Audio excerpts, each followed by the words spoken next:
चलते अभी घर। हाँ हाँ हाँ ले तब आने दे।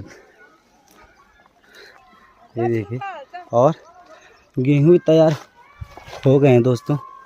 ये देखिए तो कुछ दिन बाद गेहूँ की भी कुटाई होगी और इससे हम इनको जला के ओम भी बनाते हैं। मीठे होते हैं बहुत।